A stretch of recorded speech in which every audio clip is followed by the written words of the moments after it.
I'm James Brierton in Charlotte. Thanks for joining us for this week's edition of the Carolina Weather Group. Well, as you probably know by now, we had the pleasure last year of hosting our first ever telethon.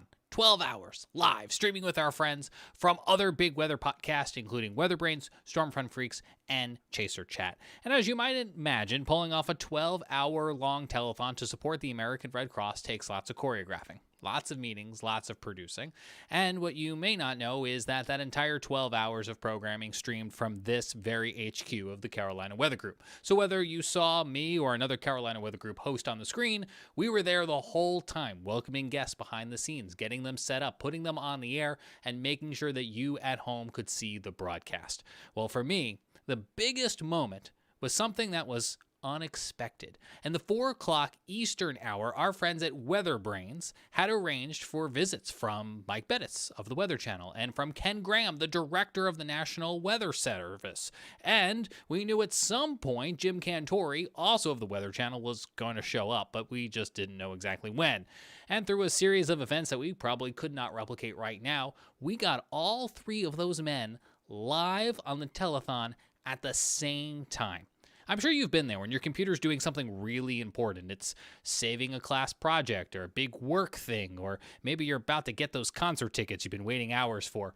You just don't want to move. You don't want to trip over a cable. You don't want to jinx the computer. Now is not the time for the internet to go down. And that's what I did. I sat in this chair, not moving, staring at that Zoom screen going, I don't know how I got all of these people on my computer screen at the same time, but I am not going to move.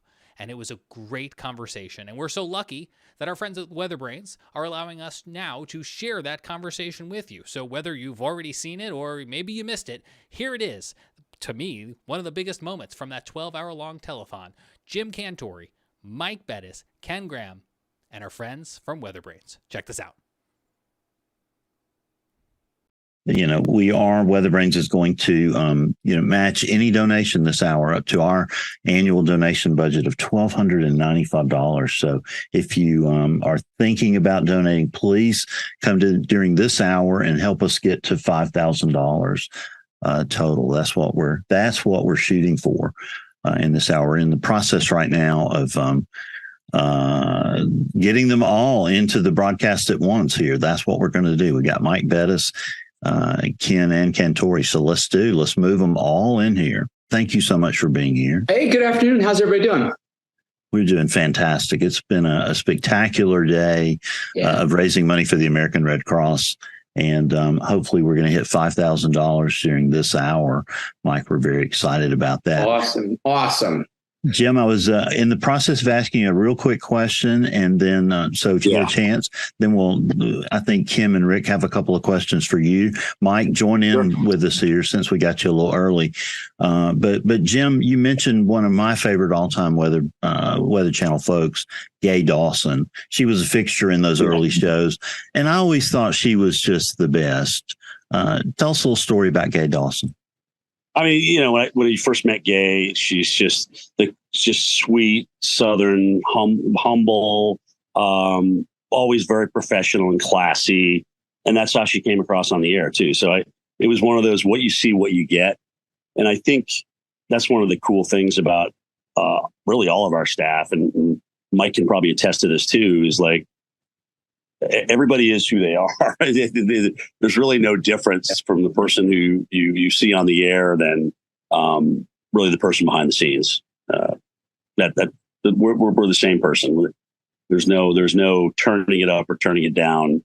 I mean, granted, getting up at 3 o'clock in the morning, you got to turn it up a little bit, but we're all the same people.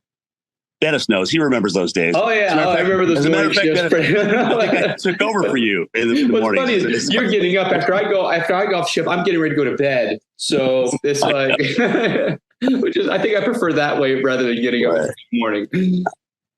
I hear you. Trust me, I hear you. So, Jim, I have a question for you. Of all the weather events you've reported on, which has had the most profound effect on you professionally and personally? Probably Katrina, simply because, we were out there for so long. Back then, the news cycle was very, very long. And I also started in Florida, so I covered it when it was just coming in, and then we drove all the way to Gulfport and Biloxi to cover it up there.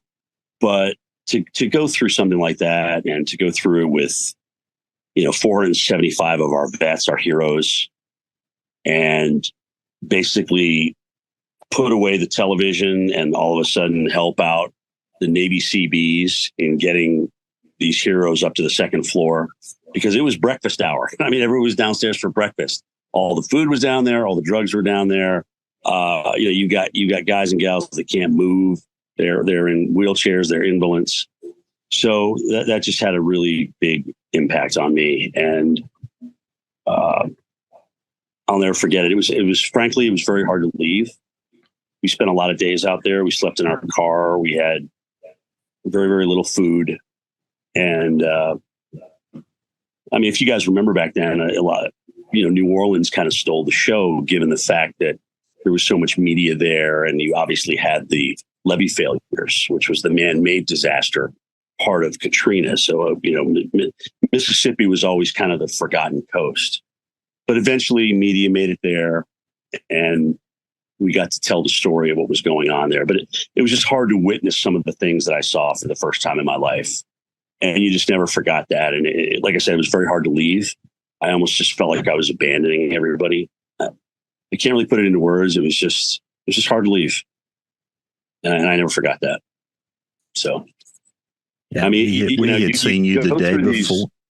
Go ahead. I'm sorry. Yeah, you go through these really traumatic experiences, and you think you can handle it, and you think you're going to go out there. You know what your mission is.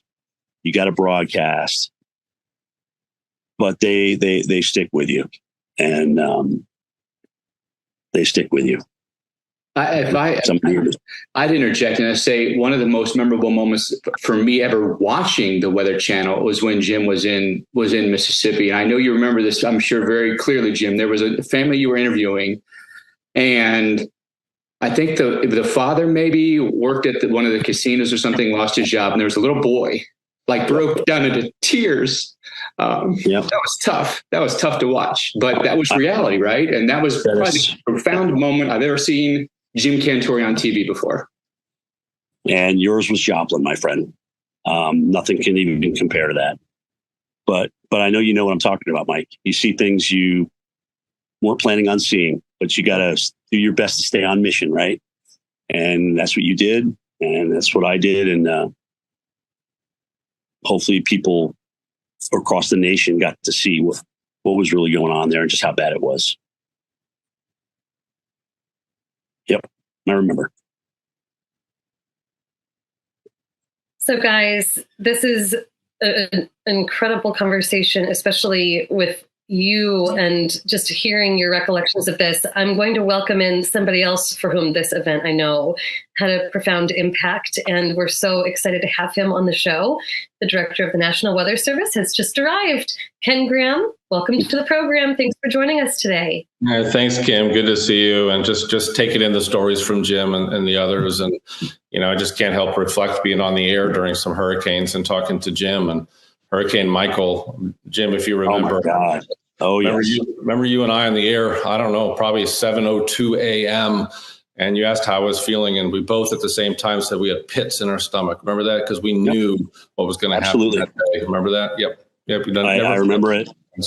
I'll never forget that, Ken. And that's the problem, guys. When we're out there too, we do know what's going to happen. We know the meteorology. So when it does happen, it's horrible, but you know beforehand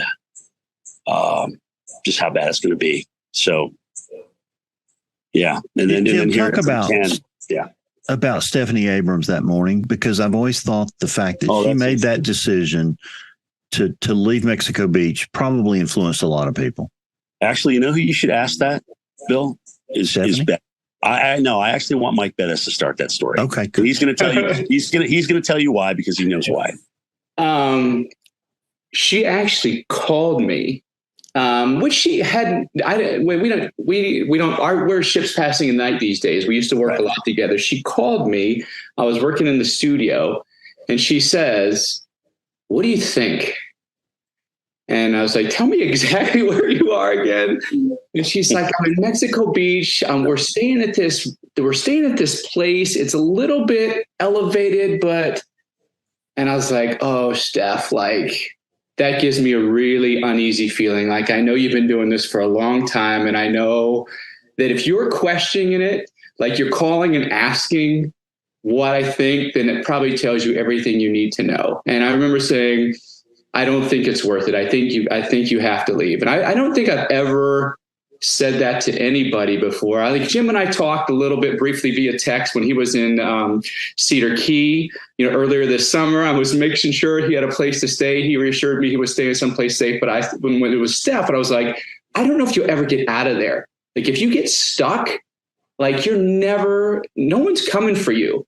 Like it's going to be a while before someone gets in there. And so she finally decided, she's like, okay. And I think she talked to you too, Jim. It was like, she made the right choice. She made the right choice. No, it could have been a disaster.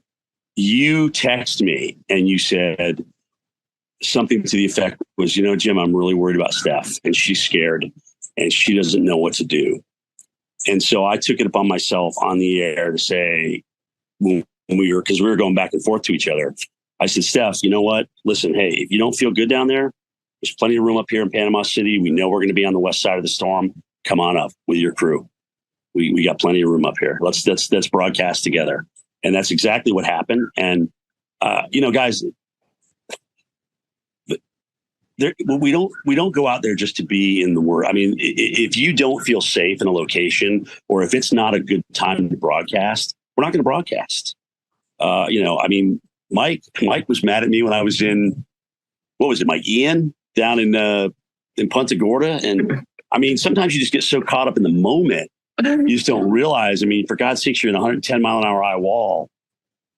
There was this funny moment. I recount a very funny moment because I was in the studio. Jim was out to getting beat up by the hurricane, and literally the executive producers in my ear like, "Get him off the television!" Like, scream at him and tell him to get off the television. So I'm literally like, Jim, I'm begging you, please, like, come in just for 5 minutes and take a break because you're getting pummeled out there. Like pieces of tree are hitting him and stuff, and he's just like, he's in the moment, right? And sometimes when you're in the moment, like your brain doesn't function like it normally would, and so like someone needed to just like say, hey, stop for just a second, get your breath, and let's regroup.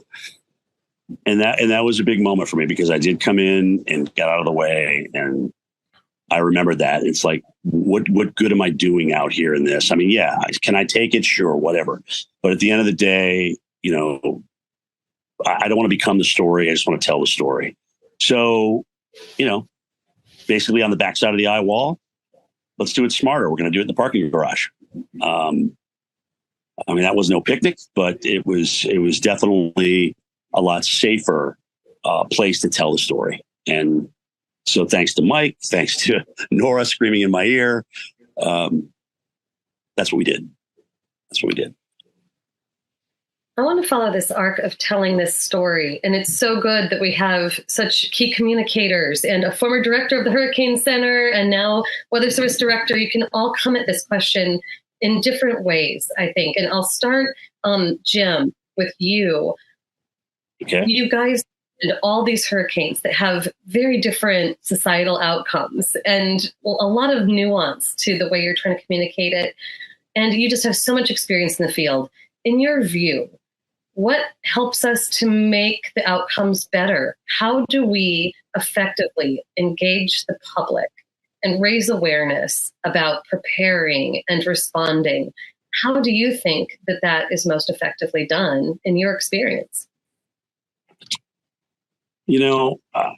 I think one of the best things that we've ever done from a network standpoint is the first one I saw of it, and several of the OCMs have done on the Weather Channel, is show the storm surge animation in IMR, where Greg Pushtel was the guy I'm referencing, and he's standing, talking about how the water comes up, and all of a sudden, it's a single story home, and it's at the top of the roof line.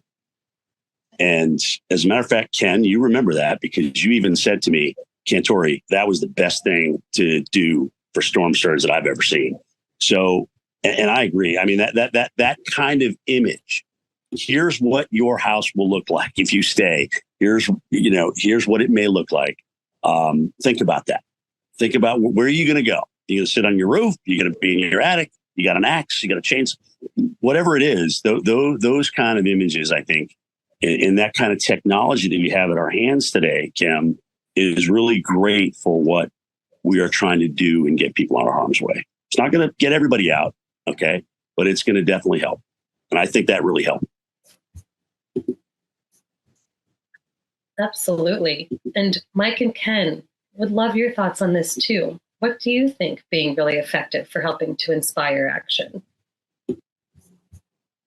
I would say, the storm surge thing I think is really important. And the thing that we've done, at least broadcast wise in the last couple of years, is we've put these unmanned cameras on telephone poles, power poles, whatever it may be. And it literally in real time will show you the storm coming in. And that was very effective, I think, during Hurricane Ian, did it during Hurricane Idalia, this summer as well. But Hurricane Ian in Fort Myers Beach, and you could just see the storm surge coming up and up and up and literally going through buildings. Stuff is flowing down the street. And I think when people see that, they're like, oh man, like literally the ocean is in Fort Myers Beach right now and stuff is being churned up, like a snowblower. And I think those kind of very poignant images that are happening in real time, I think anymore because YouTube, whatever, we've been inundated over the last 10 or 15 years by a million tornado videos or extreme weather, right? Like it really takes something to get people's attention, right?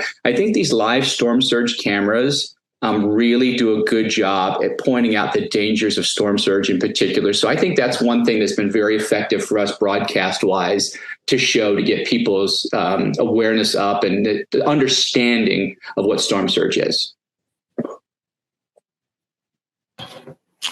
Yeah, Kim, can you hear me okay?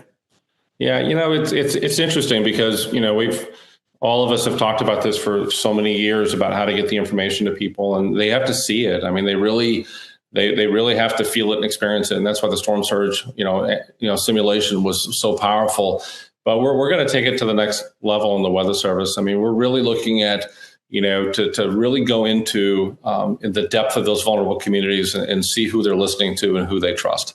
So we're experimenting with a few things, like up in Alaska with the University of Alaska Fairbanks, where we're going to be training local people to be meteorologists and hydrologists and scientists and actually give them the equipment they need. And they're going to be in those communities that already trust them. We're going to try it in several different tribal locations as well, and get members of those communities trained and in those communities where they're trusted. And so we're going to try to take that to the next level and really try to be more nimble, flexible, mobile, eye to eye in the Weather Service in some of these vulnerable communities. And we know who's losing their lives. It's the elderly. And how many times do we all say, if you need to have a plan, you need to have supplies. If you're told to leave, you need to do it. A lot of the people we're talking to don't even know where the next meal is going to come from. So we have to really start thinking about who's actually losing their lives in these storms, and thinking about how to really reach them more than ever in the communities. We're talking about revamping our whole ambassador program, the No Ambassador program with the Weather Service. You have Storm Ready. How do we really activate ambassadors in those communities? How do we activate churches? There's incredible amount of people that only will listen to their priest or their pastor or whatever it may be, and how do we get them trained as a big amplifier of the message? So we're working really hard to really revamp our outreach program to really start getting into these vulnerable communities. That's great information, Ken. Appreciate that. Jim, I know you can't, I wish you could stay here with us all afternoon, but I think you've got to go here. I did want to catch you though. I mean, this is a telethon for the American Red Cross, and we've crossed paths. I've crossed paths with Mike out in the field after disasters, and we see the Red Cross out there. I mean, talk about how important the role of the Red Cross is. Organizations like the Red Cross, Salvation Army, others, how important are they in the disaster response from what you've seen out in the field? It's like, okay, somebody's here to help us. You guys know, you go through the disaster. There's the shock of it the day after. There starts to be cleanup. Roads are starting to get cleared out by day 2. And then day 3, here comes the humanitarian effort. And the Red Cross, Salvation Army, church groups, even people from outside that are watching this happening and go down, a lot of them on our air are coming in, which, we try not to have people do because there's got to be some kind of organization to it. But you see that humanitarian effort come in, especially by day 3. And knowing, where the Red Cross is, where they're setting up shop, where the Salvation Army is, where they're setting up shop, all these groups, it's just absolutely huge. So they're an integral part of what we do. And we are happy to be side by side with them, going through the storm and going through the mission. So, we're always on air with them to lend a hand. We're always talking to them. Jim, we're just so thrilled that you joined us today. You've really added to our hour. We thank Phil Johnson for getting you on here. Anything else you want to add before you go and attend to your guests? Yeah. What did you say? You said you would match any donation during the hour? That's right. WeatherBrains is going to match any donation during the hour up to our total annual budget of $1,295. Well, put me down for 500, Bill. Oh my goodness, that's great, right, Jim. Thank you so much. My pleasure. Make sure that congratulations to you on your fabulous career, and thank you for being an integral part of almost every American's household. Always, wouldn't change a thing. Come back, see us sometime soon. Seriously, it really is an honor to do what I do. Yeah, I'm very proud to wake up every day. So that's awesome. Well, thank you, Jim. Stick around if you can, but we'd love to. But go take care of your guests if you need to. Thanks, buddy. I do. So thanks to everybody. Bye. All right, good luck. Ken Graham, you've been in your role now for 18 months. A lot of people were really excited when you came into this role. Share some insights on the challenges and achievements that you think you've experienced so far in this role, and how do you see those experiences shaping the future of the National Weather Service? We've talked about it before on the show, and it's just really, we've got to change. We have to transform our agency, and we just had an incredible week with all our leadership that came into town here in Silver Spring, Maryland, where we talked about how to be able to do that. You think about, I already mentioned, how we're going to get in these vulnerable communities. We need to do things differently. We've been so plugged into the wall, so to speak, at our offices, which limits where we can go. So we've got some big decisions we're really looking at going forward in the Weather Service, and they're coming. And I think we actually have some of the earliest look at what our next operations model could be, and the first peak of it is looking at really being eye to eye in some of these emergency operations centers. They need our help more than ever. I mean, they're getting bombarded with so much information left and right. They don't know which way's up, and it makes it really tough to make some of these decisions. So if you're an elected official or emergency manager, you really need us eye to eye there to help with those decisions. If we could give another 6 hours on a timeline, 12 hours. I had a conversation with the state of California just a couple of weeks ago with the International Association of Emergency Managers, and they said 12 hours on a timeline, even 6 is an eternity for them. So we have to be able to be there in those emergency operations centers helping with these decisions, and we're doing it. I mean, we've got the early look at an operations model, which is absolutely amazing. We're really trying to look at some, and Rick, there's a lot of culture in our agency that we're really holding on to the way we've done things in the past. And Bill, we have a 40-year-old operations model in the National Weather Service, and we're looking at how to do it differently, how to be more mobile, being able to deploy into emergency operations centers. And think of this for a second; it's amazing. We've already hired the first meteorologist to be in the White House. We don't need misinformation there. We really need the real scoop getting to the president. We're hiring California, Texas, New York City, and the state of Virginia, getting our folks into those operations centers to be able to get the information right to the decision makers. We've got to do that because it speeds things up. That's how you save lives and you go forward. I did want to say, Kim, this. We've got to build a better business case for the National Weather Service. It's interesting. We're the biggest bargain in government. I don't know if you knew that, Bill. We're $4 per American per year. That's what it takes to run the National Weather Service. And we bring back trillions into the GNP of this country. So we are absolutely looking at trying to make a business case for when, not just us every day and the forecasts and the warnings and space weather, tsunamis, tornadoes, hurricanes. We talked here, flooding, you name it, fires. I mean, all of that is increasing in frequency and increasing in strength. So we've got to be able to really rethink how we do business. So it's challenging. It's not just equipment, it's not just technology, but it's also culture change. So we're tackling it head on, Bill. We're going to transform this agency, and we're well underway. I've always said that it is definitely the best bargain in the federal budget for sure. Rick Smith, you've got a question for Mike. Yeah, just Mike, just kind of thinking, we're going to go back and forth here, but I mean, you've had a long career in meteorology and television, lots of experience storm chasing. Talk about what's been the most defining moment in that for you. Whether you're out chasing, reporting in the field, or whatever, what's been the most defining moment, and how's that influenced or changed your approach to reporting on severe weather? Three moments stick out for me in my career, maybe one above the rest. But Katrina, like Jim Cantore had mentioned, was really one of those moments where you saw this extreme power of a hurricane and the longevity of it, and the number of people that affected, and had never really seen that kind of devastation before in person like that. And that really struck me when it came to covering hurricanes. I categorize things, right? I think about severe season, I think about tornadoes, I think about hurricanes, I think about winter weather. That's kind of how I categorize things in my mind.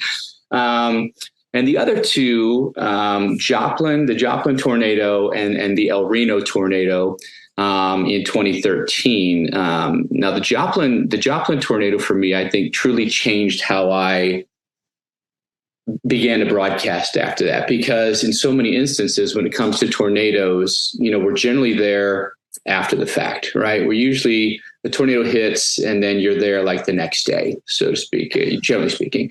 And we happen to be chasing that storm that day. And we went back and kind of did the reanalysis of it all. And we ended up being in Joplin literally 9 minutes after the tornado struck, right? And it was all incredibly fresh and chaotic. And, I saw things that I had never seen before, nor do I ever want to see again. And when you're in that moment, it's just like way different than when you're there a day later. And all that stuff is done, like all of the recovery, it's mostly done at that point. You're just looking at damage and showing people that, and then you're spewing out stats. This many people went to the hospital, or this many people ended up perishing in the storm. For me, just having been there and seeing literally like the carnage with my own two eyes as it was happening was really traumatic, honestly. And I think a lot of people that watch the Weather Channel are probably familiar with this moment where I kind of broke down on air, and I just it was hard to handle. And someone just asked me recently, like, what was that moment like? Like, what happened in that moment? And I recall the moment that what happened is, we all remember there was the super outbreak had happened less than a month before that, right? And when I was reporting from Joplin, I kind of had this moment where I turned and I was looking, we're kind of on this little bit of a hill. And so you could have a really big view of the landscape, right? And everything's kind of mowed down, trees are gone and everything. And as I was looking out, it took me back to Paul Goodloe was reporting in Tuscaloosa after the super outbreak. And it was, like 4 dozen people had died in that tornado. And as I looked out over Joplin that evening, and I saw how much of the city had been damaged, this moment popped in my head of Paul Goodloe in Tuscaloosa. And I thought, oh my gosh, and I couldn't say it on air, but I was like, this is way worse than Tuscaloosa. And at that moment, I was like, that means many, many more people have died. And it just kind of triggered in my brain, and I just kind of broke down at the moment. And then what kind of snapped me out of it was a gentleman that had come up to me. He's like, hey, can you help me out? Like, my neighbor's missing. Can you help me look for him? So it was then like, okay, my brain then re-engaged, and it's like, okay, there's still active search and rescue ongoing here. Can we help this guy find his neighbor? So anyway, it was all these kind of very fast moving things that were happening and the rawness of it all. Probably to me, Joplin was the one moment for me that stands out more than any. And how it changed the way I broadcast is I found myself having a lot more empathy for victims of natural disasters and what they go through, because you don't, generally speaking, we don't know what they go through. In that moment, it's an incredibly terrifying moment for them. And to be there to witness that and the rawness of that and literally the gore of it, it was very life-changing for me. I think a lot of us kind of get chills when you're talking about that because we remember seeing that live or after the fact. And I can't imagine that. Obviously, that has a long lasting impact. Jim talked about it earlier, how these things just don't go away. And, we're scientists, we're meteorologists, but we're people too. So I know that the broadcast industry thinks about that a lot. Ken, the Weather Service is thinking about that more now. I mean, you've been very supportive of efforts that I've been working on, as a part of a large team, been working on. Talk about, you're all about taking care of the people in the Weather Service. And that includes the mental health aspect. That includes the kind of the critical incident stress side of that. Can you talk a little bit about, what we're doing to kind of take better care of the mental health side of things in the Weather Service?